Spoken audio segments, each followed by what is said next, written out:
दोस्तों, आज हम महाभारत के सबसे बड़े निर्णय की बात करेंगे। क्या था महाभारत का सबसे बड़ा निर्णय? महाभारत का युद्ध ही अपने आप में एक बड़ा व कठोर निर्णय था। यह निर्णयों की ही कथा है।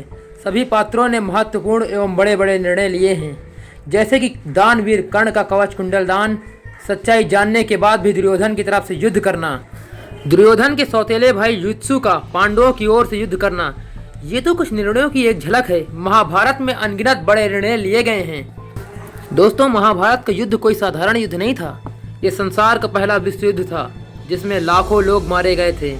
इस युद्ध में उस वक्त भारतवर्ष में कोई भी राजा निष्पक्ष नहीं था। आपको पता ही है युद्ध में सेना का क्या महत्व होता है।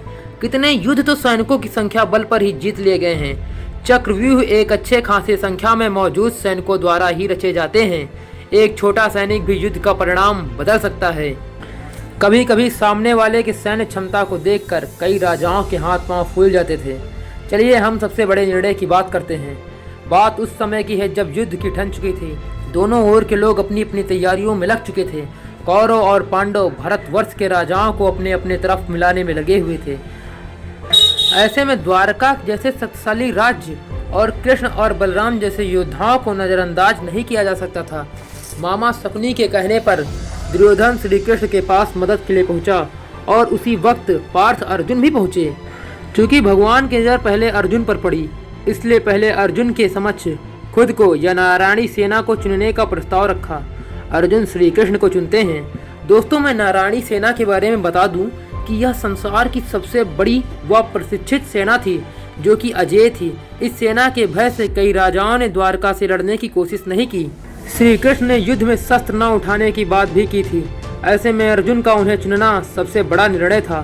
दोस्तों, एक समझदार व्यक्ति को पता होता है कि एक चतुर और कूटनीतिक व्यक्ति अपने आप में एक सेना होता है, और अर्जुन को पता था कि श्री कृष्ण संसार के सबसे चतुर, साहसी और कूटनीतिक व्यक्ति हैं। बिना सेनापति के सेना का क्या महत्व?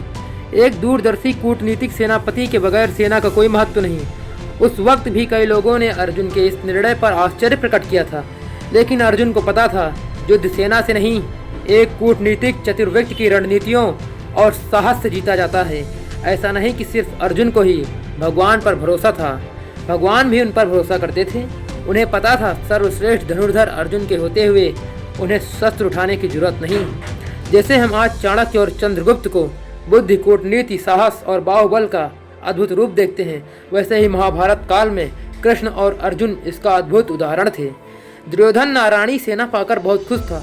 एक युद्ध के लिए सेना का चुनाव काफी तर्कसंगत भी था, परंतु अच्छे कूटनीतिज्ञ जैसे शकुनी, जी हाँ, चौंकिए मत, शकुनी महाभारत का एक निगेटिव कैरेक्टर जरूर है, परंतु वह भी राजनीति और कूटनीति का अच्छा जानकार था। उसने कहा था, तुम्हें अपने इस निर्णय का परिणाम भुगतना होगा, यह तुम्हें काफ़ी महंगा पड़ेगा। और ये सच भी साबित हुआ। तो यह था महाभारत का सबसे बड़ा निर्णय।